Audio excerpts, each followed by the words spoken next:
Luke 14, as you're turning there, I want to read to you a scripture from the book of 1 Samuel chapter 16. The Lord said to Samuel, "Do not look at his appearance or at the height of his stature, because I have rejected him. For God sees not as man sees. For man looks at the outward appearance, but the Lord looks at the heart." We're going to ask a question over and over this morning. The question is simply, where's your heart? Where's your heart? The context behind that scripture I just read, if you've been in the Bible studies or churches for some time, you know this account. What happens is God calls a people. He makes a peculiar people. They're known as the nation of Israel, the Hebrews, the Israelites. He also promises to give them something. He's going to give them a land to be their inheritance and their possession. And after some time, we're working through on Wednesday nights right now the story of the Exodus and watching them delivered out of the nation of Egypt. And after some time, they finally God allows it to happen. He takes them through the wilderness. They spend 40 years in the wilderness, and then they enter this land that God has promised them. Well, what happens when they get there is just kind of a repetitive cycle of joy and misery, joy and misery. What happens is they prosper in this land. They forget about God, and God, in order to turn them back to Him, makes them miserable. And in their misery, they cry out to God. And God raises up these men and women over time, over generations, that we know as the Judges. If you read your Old Testament, it's in the book of Judges that we find that each time they cry out, God lifts up a judge who goes and delivers them from whatever pain and problem they face at that time. Well, then it just so happens that as they prosper again, they forget about God again, and they begin to walk in their own ways, and it brings about new misery. And so another judge is raised up, and this passes through generation after generation until the end of the book of Judges leaves us with a man named Samuel. Samuel is there, the prophet of the Lord. He's guiding and speaking on behalf of God to the nation of Israel, and they look at him and they say, "Make us like the other nations. Give us a king to rule over us." Samuel's disappointed because he believes that God is their king meant to rule over them. Samuel goes to God and says, what are we going to do? God says, "It's a rejection of me, not you, that this is taking place, and we'll give them a king." And so they go and they find a man. The Bible tells us in that day the way that you would identify kings were who was the greatest of the warriors, who was the biggest, the tallest, and the best looking. And so a man named Saul of the tribe of Benjamin is there. The Bible describes him as someone who stands a head above the rest of the Israelites. So this guy is like a specimen. He's like 6'8", 6'9", just massive behemoth of a man. He is everything on the outside that he is meant to be. He is a valiant warrior, and he looks upright, and he looks dedicated, and he looks the part. And if you read 1 Samuel, what you find is that Saul begins to do battle on behalf of Israel. He begins to lead his people, and really, really quickly it goes south. And in fact, if you read it, one of the things you might be intrigued by is the way that it goes south is not something that at first glance looks all that serious. In fact, the first reality behind it is kind of, especially if you know the rest of the story, which is that God's going to reject Saul and he's going to lift up David. And David is this adulterous murderer who has just a train wreck of a family. His own son's going to try to kill him. It's just, he's a mess of a human being. And yet God's going to go, "This is a man after my own heart." And Saul, the Benjaminite, who looked really upright, whose major sin issue was that he offered a sacrifice to the Lord when the prophet was supposed to do it, just kind of looks like, hey, this guy's got it together, and this little wimp of a man, the youngest of all of his brothers, who really has done a lot of things wrong, how's that guy after your heart, and the guy that looks the part isn't? And in doing this, in 1 Samuel 16, verse 7, God's answer to that question is that God sees not as man sees. For man looks at the outward appearance, but the Lord looks at the heart. What happens is, as you follow through Scripture and arrive at the time of Jesus, and as we continue in the Gospel of Luke, and so if you've been with us, you've seen kind of this continued persistence of Jesus in the Gospel of Luke. Jesus, being God, is going to really advocate for this thing. He's really going to push in this way that he's not looking at your outward appearance. He's not looking at the exterior alone, but that he's looking at your heart, that he wants to know where your heart is, that he continues to go to to the heart of the issue. In fact, in John chapter 2, John talks about it and says Jesus on his part was not entrusting himself to the crowds, for he knew all men. He didn't need anyone to testify concerning man, for he himself knew what was in man. That Jesus looks upon our heart. And so as we pick up 14, what we're going to find is just this continuation and this pressing. We're going to look at 3 different parts of this interaction. Jesus having dinner with a leader of the Pharisees crowd, and over in the interaction, Jesus is just going to come back to this question: where's your heart? Where's your heart? What's the heart behind this? What's the intention, not just the action? All right, so let's look at it together, because as we get there, I think we're going to see some really interesting things. And my goal this morning is that it's going to challenge you in some really powerful ways, because I think we're meant to ask this same question of ourselves over and over and over again as we walk with the Lord: is where's our heart? Where's our heart behind this? It happened, this is verse 1 of chapter 14. It happened then when he, Jesus, went into the house of one of the leaders of the Pharisees on the Sabbath to eat bread. They were watching him closely. Let's pause there and set up the scene a little bit, because I think there's some things you learn right away in the first verse, okay? It's the Sabbath day, which meant that there were a whole bunch of rules. In fact, he goes to eat at a leader of the Pharisees' house. If you've been with us for some time, you know that kind of traveling through the Gospel of Luke, the Pharisees and Jesus have sort of set themselves opposed to one another more and more and more and more. And one of the common things that the Pharisees object to, that they keep trying to kind of get Jesus on, is that he does some things on the Sabbath that they're just not so comfortable with. In fact, they've built a big portion of their religious system on a strict, legalistic, do everything exactly to the letter of the law observance of the Sabbath. They've even built upon the legal requirements of the Sabbath a whole bunch of other things to say you can't really do this. You only take a certain number of steps on the Sabbath day, or you can't pick up sticks on the Sabbath day, or you can't make and prepare food. You can't pick grain, or maybe you can, but only if you use your hands. You can't use a machine. And so they really have just built this entire system upon it, and Jesus doesn't seem like he cares about their system so much. But here's the thing. He's eating supper with a leader of the Pharisees. I think there's a couple reasons this might be encouraging to us. The first is that he hasn't given up on them. You have this tendency to read the Gospels, and if you've been with us, we've been in the Gospel of Luke since January. You have this tendency to sort of see and know that anytime Luke mentions the name of the Pharisees or the scribes or the religious leaders, he's typically speaking of the people who seem to have the least in common with Jesus. He's typically speaking of the people who get it the least. And yet, over and over and over again, what we see is that Jesus continues to pursue the Pharisees. In fact, if you have your bulletins this morning, we titled, kind of tagline this walk through the Gospel of Luke thematically, that one of the things you see Jesus doing in the Gospel of Luke is seeking and saving the lost, that Jesus was pursuing people consistently, that he was drawing them in to him. And this includes even the religious leaders, even the Pharisees, even the ones who are most adamantly opposed to them. What we don't see in Scripture is Jesus washing his hands quickly with these people, but rather that even now, as his ministry is traveling to Jerusalem, as we're at the end of his 3-year ministry, approaching his final trip into Jerusalem, where he's going to die on a cross for the sins of mankind, at the hands primarily of these same Pharisees and religious leaders, that Jesus is willing to eat supper with them. That he's willing to pursue them and go to their house. And not only that, but he also continues to love them. Now, if you're someone who's well-versed in the Scriptures, you might go, well, I know what's coming even in chapter 14 here as we look at this, and he's just kind of doing what he does consistently through the Gospels, which is he speaks really harshly to them. It doesn't look like he's loving them. It looks like he's challenging them and pushing them and fighting with them over and over and over and over again. I think you're right. And I think that is love.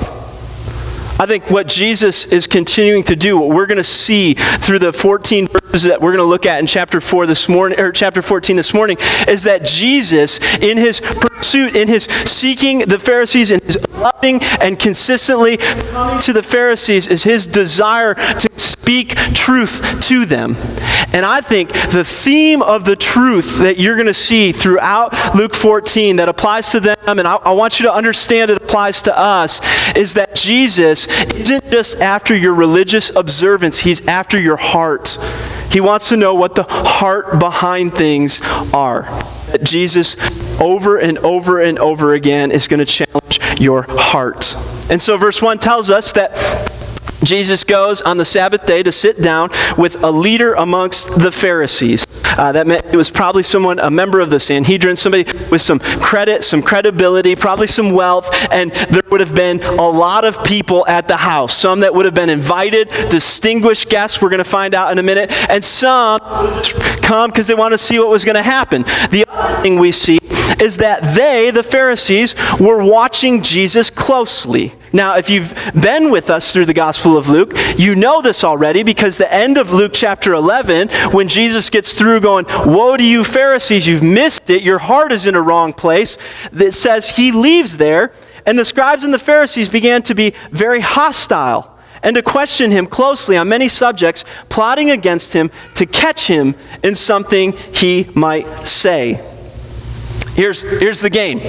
They invite Jesus to dinner on the Sabbath day in order to watch him closely, plotting that they might catch him in doing something wrong. We find out what their plan is in verse 2. It says, "There was in front of him a man suffering from dropsy." The translation here is not great when it says there was a man in front of him. It says, "And behold, there's a man in front of him." Like, voila, here is a guy suffering from dropsy. Dropsy was a disorder condition that would have caused a whole bunch of swelling and made you disfigured. With it, in that time, in that culture, it carried a whole lot of problems. If you were disfigured and you had a disease like this, you were considered ceremonially unclean. It meant that this man couldn't participate in temple worship. It meant this man couldn't eat with other Jews. It meant this man was outcasted from society. And there, paraded in front of Jesus at the Sabbath meal, is this man. Here's the plan. Let's invite Jesus over for dinner. We'll watch him. We're going to bring this guy who we know that he can heal because we've seen it, and we'll put him in front of Jesus. And here's what's going to happen. Either Jesus is going to heal this guy on the Sabbath, and we're going to get him because we're going to go, this guy doesn't uphold Sabbath law. Or he's not going to heal this guy, and we're going to get him because we're going to go, see, Jesus couldn't heal this guy. Or Jesus doesn't care about this guy. Win-win situation, right? Except here's a problem. You see this over and over again in the gospel accounts. They do this several times. Trying to trick God just doesn't ever seem to really work out that well, right? Like, is that not the dumbest thing you've ever imagined? The other day, Father's Day, so like 4 weeks ago, my kids come up with this plan. So Whitney goes, "Hey, later today, you want to go get ice cream up at New Horizons?" Never in my life said no to that. Just so you understand, if you invite me to go get ice cream, we're going. I'll walk there if I have to. We're going to make that happen, right? And so she goes, "You want to get ice cream?" I said, "Yeah." She goes, "I got an idea. Let's tell the kids, I'll tell the kids that we're going to surprise Dad and go get ice cream, that we're going to trick him." So I go, okay, I'll play along with this. So we tell our 3 kids, 7, 5, 3, that Whitney tells them, we're going to surprise Dad to go get ice cream. This is what happens. Lydia comes up to me and goes, "Dad, Mom has to go to the Piggly Wiggly to get some dish soap. I think that you should come with us. We'll all go together. For no surprise, just for something ordinary like dish soap." I said, okay. We walk out to the garage. They all get in the van. Now, when we're all going somewhere as a family together, typically I drive. It's not because my wife's a bad driver, maybe, but I go to get into the driver's seat of the car because I'm thinking this would be interesting to see how this goes. And Clara stops me and goes, Dad, I just think maybe this time you ought to ride in the passenger seat just to relax, no surprises, just so that you could relax. Okay, and so I walk over, I sit in the passenger seat, and we get in, and Clara goes, actually, Dad, why don't you just close your eyes and just relax, maybe rest a little bit. No, for no reason, just because you can. I said, okay, and so we turn out of the driveway, and we go, and real quickly there's a spot where you either turn right to go to the Piggly Wiggly, or you turn left to go to New Horizons to get ice cream, and Whitney turns left, and I kind of look around, and they kind of look at me like, is he going to say something? Is he going to do something? And Lydia can't contain herself long enough to kind of decide, and she goes, I guess we're just going to take the scenic route to the Piggly Wiggly. I said, okay, so a couple minutes go by, and we pull into the gas station, and not to the gas pump, to the actual parking spot, and I go, boy, what are we doing here? And Clara goes, oh, Mom must have just drove to the wrong place. Maybe we should get out, though. Right? So we finally get out and walk into the store and arrive at the ice cream counter, and they look at me like they had just pulled off like the greatest trick in the history of the world, right? They go, we're going to get ice cream. Surprise! I went, shocked, right? Like, oh my goodness. And so in many ways, what you see happening here in Luke 14 is much like this, right? Here's how you know. Look at verse 3. It says, Jesus answered them and spoke to the lawyers and Pharisees, right? They didn't ask him a question. They just set up a scenario where they're going to kind of dupe him. They're going to trick him into something. And Jesus, being the Son of God, who, by the way, frequently has the ability to read minds, is knowing what they're doing. And so he answers them. And he speaks to them. And he says, is it lawful to heal on the Sabbath or not? Here's what Jesus does in an instant. He takes this entire snare trap that is set up for him, and he turns it onto the scribes and Pharisees and goes, I got a question for you guys. You're the lawyers. Is it lawful for me to heal on the Sabbath or not? Looking at this man right in front of him. Now, here's the problem they have. If they go, yes, they've broke the law. If they go, no, you can't, they're looking right at this man going, we don't care about him enough. So it says that they keep silent, and in fact, his follow-up to them is, which one of you will have a son or an ox fall into a well and will not immediately pull him out on the Sabbath day?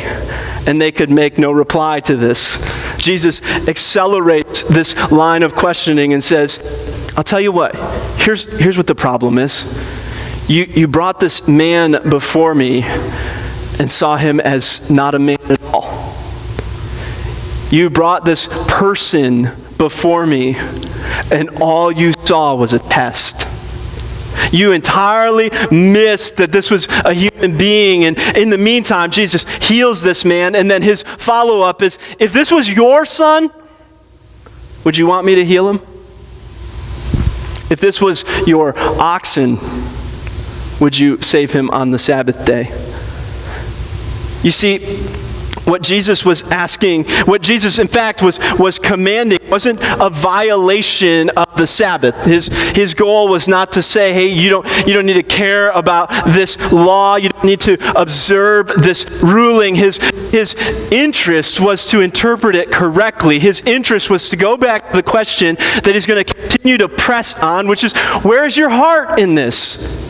You see, what they had done is they had taken a human being and they just made him into a pawn in some religious game that they were playing. They had decided that they could just elevate their rules, elevate their stuff, and this guy didn't really matter. Let's just bring him into the game and see what we can do. See if we can catch Jesus in something. And Jesus identifies the game. Jesus knows the game, and he looks right at him, and he cuts past the outward appearance, cuts past the outside, and goes, where's your heart in this? If this was your son, if this was your oxen, Do you care about people at all? You know that this is what he's getting at because look at how he continues. It says the same party, right? They don't make any reply to this. And in verse 7, he began speaking a parable to the invited guests when he noticed how they had been picking out the places of honor at the table, saying to them, when you're invited by someone to a wedding feast, do not take the place of honor, for someone more distinguished than you may be invited by him. And he who invited you both will come and say to you, give your place to this man, and then in disgrace you proceed to occupy the last place. But when you're invited, go and recline at the last place, so that when the one who has invited you comes, he may say to you, friend, move up higher, and then you will have honor in the sight of all who are at the table with you. For everyone who exalts himself will be humbled, and he who humbles himself will be exalted. So let me teach for a minute, and we'll tell you what's going on here. In this culture, in this time, when you were invited to a dinner or invited to something of this sort that Jesus is at, the table would be set up in the shape of a U. The host, the person who was putting on the banquet, would sit at the bottom of the U, right? So they would see the whole table around them. And the social status of that time, what made you distinguished, was where you sat in relation to the host. And so the very best seat, the position of highest honor, was at the right hand of the host. It's why over and over again the Bible talks about Jesus at the right hand of the Father. It's the position of honor, was you were the closest to the host. The second best position was at the left hand of the host, and then it kind of fanned out from there, and the further away you were from the host of the table, the less honorable, the less socially status that you had, the less important you were. And so Jesus observes as this party is happening, all the invited guests are coming in, they're kind of jostling for a position, right? Like they're sort of marking their spot on the table of the host, this leader of the Pharisees. And so Jesus looks at this and tells them a parable and says, hey, don't take that seat. Don't fight for it. Don't set your cup at the right hand of the host and write your name on it and go, that's my seat, right? He says, instead, what you ought to do is you ought to go to the end of the table, and when the host sees you at the end of the table, goes, no, you're more distinguished. Come and join me, closer to me, then you will have honor before the host. So the question I have is what's Jesus saying here? Is Jesus really trying to indicate that it's so important where you sit at tables? You see, I think you could take this and understand it completely wrong. You go, Jesus is kind of advocating how we feign humility. You see, you could go, oh, here's what Jesus is really saying. Jesus is pretending, he wants you to pretend that you are not all that distinguished and play this game of kind of musical chairs in a holy way. You sit near the end of the table, and when the host sees you, he's going to go, hey, come on up in front of all of these other people, and you're going to look really important. You're going to humble yourself, and you're going to be exalted for the sake of other people. I don't think that's what he's getting at. Here's what I think he's asking. Where's your heart? Is your interest to be seated at a place of honor, or is your interest in the host? Are you interested in your status? Are you interested in the appearance of importance? Here's what we do. We don't have U-shaped tables here in our culture, but we do it in many other ways. The pride of life and the desire to kind of look the part in front of others. We go into debt and expend exorbitant amount of money on clothing or vehicles or houses to kind of keep up with the Joneses, to sort of make ourselves look better. We set up social media accounts and post pictures that make our lives look better than someone else's because we want to sort of distinguish ourselves from everyone else. We want to look like we've got it more together. Whitney and I joke, we got some friends who have Facebook who always seem to take pictures like just kind of position and pose the right way, and like it must be hard to breathe during those pictures because every like muscle they have is flexed I do that. You just can't see it, right? So in this, right, the whole goal, the whole entire intention behind it, and listen, I know some of you are doing this, is you've designed your entire life, the entire way that you go about dressing, the entire way that you go about identifying yourself in front of people, the way that you speak, the way that you purchase things, what you have, the way that you flaunt it, the way you drop names or talk about things. It's all about how you can position yourself, how you can make your status look better than someone else. One of you agrees, right? Here's the danger. Jesus looks at all of these people at this dinner party and goes, you're just fighting to look the part. You're just fighting to look better than everyone else. And God's not after your outward appearance. He doesn't see you the way that man sees you. He wants to know where your heart is. Are you just racing after the status?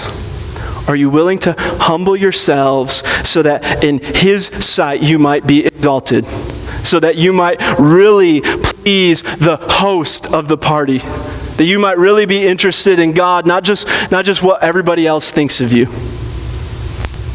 Truth is, our culture just filled with people who will make decision after decision, who will spend dollar after dollar, hour after hour, convinced that we can just do things to build an impression of us, that other people might look and see us in a certain light, and we spend almost zero time thinking about what the Lord of the universe thinks of us. Amen? Jesus looks at him and says, everyone who exalts himself will be humbled, and he who humbles himself will be exalted. Now, this is what I find is really interesting, is we are at the end of verse 11 here. Jesus has done these two things, and yet nobody's left the party, right? Like they're still kind of gluttons for punishment and still there. And so verse 12 picks up, and he went on to say to the one who had invited him, so now he looks at the host, goes, you're not off the hook either. When you give a luncheon or a dinner, do not invite your friends or your brothers or your relatives or your rich neighbors. Otherwise, they may invite you in return, and that will be your repayment. But when you give a reception, invite the poor, the crippled, the lame, the blind, and you will be blessed, since they do not have the means to repay you, for you will be repaid at the resurrection of the righteous. This is what he does. He looks at the host of the party and says, here's what you've done. You've just invited a bunch of people who are able to reciprocate. Now, again, I think it's important to point out Jesus' intention here is not to say, hey, don't invite your friends, don't invite your neighbors, don't invite your family over to dinner. That's not what he's getting at. The Bible tells us we ought to do those things. We ought to build relationships and community that we would share with those who we know and love us. What he's getting at is that the only purpose in the way that this leader of the Pharisee had existed was to invite the people who could make him look better. Right? That it was only wise to care when there was something that you could get out of it. Right? Well, I can invite so-and-so over for dinner because, they own a place that, if I get to know them, I get like a 20% discount the next time I go and buy this thing. Or I can invite this person over because then everyone can know that I glad hand this person, that I spend time with this shooter, that I can say that I got dinner with so-and-so. Or when I have a need, that I can go to them and they'll fix it for me. That the entire purpose, the entire motivation was that there would be repayment. Can I help you? This is how religion works. This is how the religion of men works. In fact, if you distinguish Christianity from all other religions of the world, I think the chief distinction is this.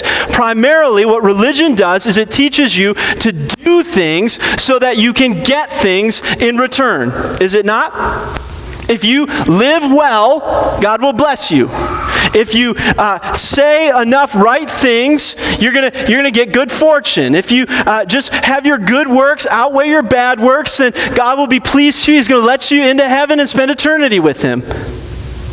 If you do the right things, karma will just kind of come back to you, and your good vibes that you give out are going to get right back, and you're going to get those in return. It's how all religions work. In fact, it's even how secular religions work. You can look at humanism and the ways of this world. Ultimately, what it says is if you're just a good person, you're going to receive good things. You just do things with ultimately a motivation of getting things in return. And Jesus looks right at him and says, where's your heart? You've missed this. It's not about getting God. It's not about growing your relationship with God. It's not about connecting to the creator of the universe. It's about you getting stuff. You're just inviting these people over so that they can make you look good later. Where is your heart? Now, here's what I want to kind of challenge you with as we finish up. Because here's what I think happens when we read these accounts, especially when we are dealing in the Gospels and we're dealing with the Pharisees and Jesus and the way he interacts with them, is a lot of times we just sort of read ourselves out of it. We just read like we would never be lost in these religious ways. We just read that this would never be us, that we would never have these same heart problems, that we would never want to focus on just doing religious things as a way of solving our problems rather than examining our heart and say, do we really love God? Are we really desiring to serve God? Is our greatest concern our relationship with Jesus, or is it just kind of making sure everything looks right on the outside? And what I'm convinced is that idea, that question, that where is your heart applies to each and every one of us, because I see it over and over and over again manifesting itself in our lives in the way we approach things. Let me give you two examples. I'll give you one from my own life because I think you need to see this here first, and then I'm going to give you one that I see in and out all the time in the context of the church. So we, Whitney and I just celebrated 10 years of marriage this summer. Honestly, it's the most valuable earthly relationship I have in my entire life. We have a deep-rooted love for one another. But here's what happens when we fight. I'm not going to talk about what she does because I'm smarter than that. All right. But here's what happens when I'm upset. I don't ever want to deal with the way that I'm acting. I don't want to deal with my bitterness or my selfishness or my kind of self-centered approach to what's happening in our marriage. Here's what I go do. I go clean the house, or I go fix something. I go mow the lawn. I'll load the dishwasher, and all the time in my head there's this little kind of bitter, selfish motivation behind it that goes, boy, she thinks I'm bad. Look at this. What is she going to think of me now as I put this dish in the dishwasher? I'm doing everything for her. Guys, come on. At least somebody's honest.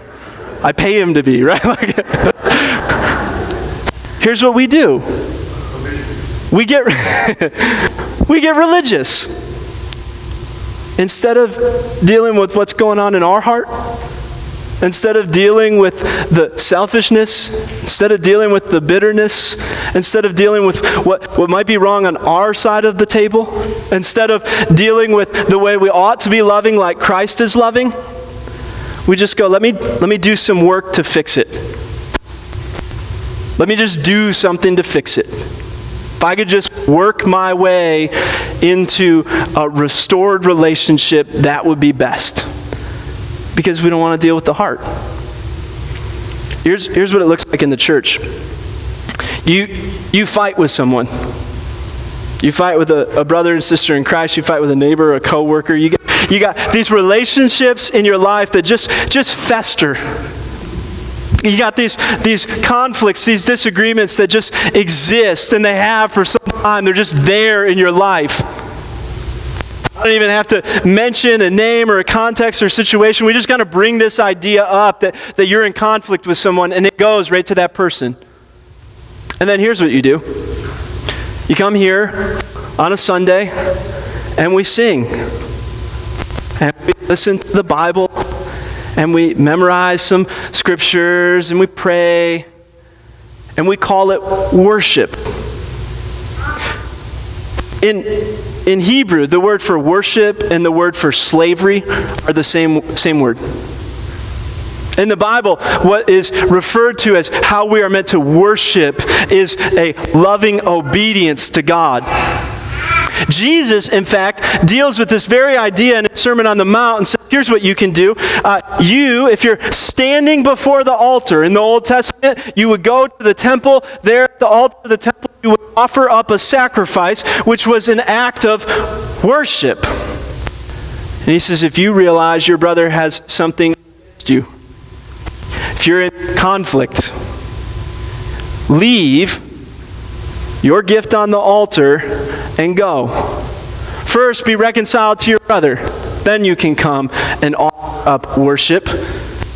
Because when you aren't reconciled to people, when you are living in bitter, giving conflict in your life, and you come and play church, that's not worship. That you, being someone who just doesn't want to deal with the heart,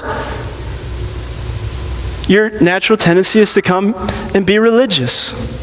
That we come and we just want to play church, and we want to go live our lives and allow that to just kind of flow over us enough to quench any feeling that maybe there's some things in our life, there's some things in our heart that need to get right with God. Here's what we do. We read accounts like this where Jesus looks at the Pharisees, he looks at these religious people, and he goes, where's your heart?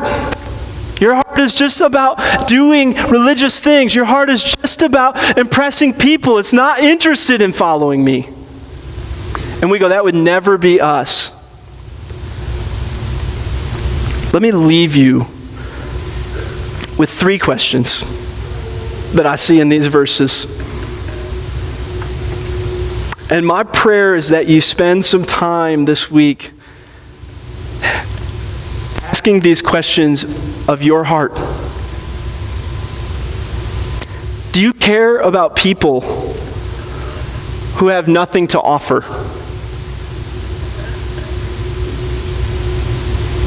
They set before him a man who is deformed and disfigured.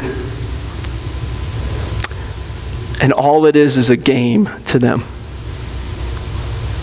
They don't even see him as a person. Jesus' question shows they don't even see him as worth as much as an ox of theirs.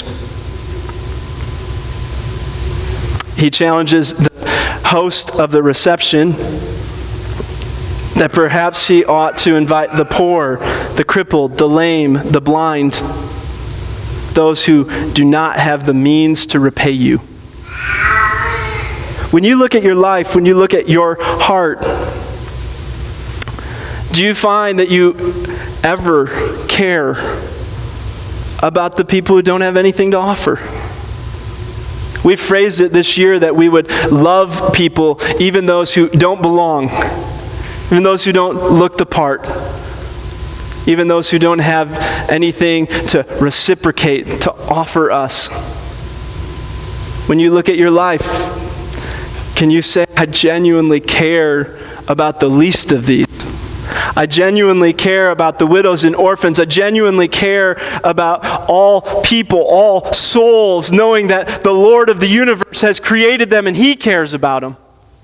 Where's your heart? Let me ask you a second one. Do you seek the places of honor? Is your life all about your status before men?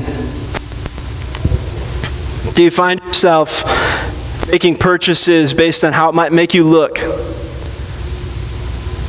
Do you find yourself saying things, going to places, doing things just for the sake of impressing people? Do your social media accounts only exist so that people would look at your life with some jealousy? is everything about your status? Are you only seeking places of honor? Or as Dave read this morning, are you, as we're intended to, as the church, considering others and their interests as more important than your own? Are you really interested in caring for and loving others? Or is it all about you? Let me ask you a third question as you examine your heart. Do you only serve in the places where it benefits you? Do you have a tendency to go, say, yeah, I'd be happy to volunteer my time here. Just make sure it gets in the newspaper. I'd be happy to help. Just know that when there's an argument, I'm going to remember that I helped here. Happy to give my time and my energy, so long as you know my opinion matters more than. Do you only serve when there's something to be had from it? Do you only serve when the benefit can be yours? Where's your heart? Let's close with this, because here's why that last question I think is so important. If your only interest in caring for people is that they would have something to offer you, if your only interest in interacting with people is that they would have some feedback to lift you up, if your only interest in serving people is that they would have some way to reciprocate, you will always have a poor conception of the gospel. Here's why. Because while we were yet sinners, Christ died for us. While you were alienated from Him and hostile in mind, engaged in evil deeds, He reconciled you to Himself. Look at me. You have nothing to offer. God doesn't need you. When Jesus came to die for your sins, it wasn't because He needed your worship. It wasn't because you had some thing to offer Him. It wasn't because He wanted your affection or needed your affection. It was because He loves you. Even though you had nothing to earn it. Where's your heart? Because here's where His was. While we were yet sinners, He died for us. He who knew no sin became sin for my sake, so that we might become the righteousness of God. Pray with me.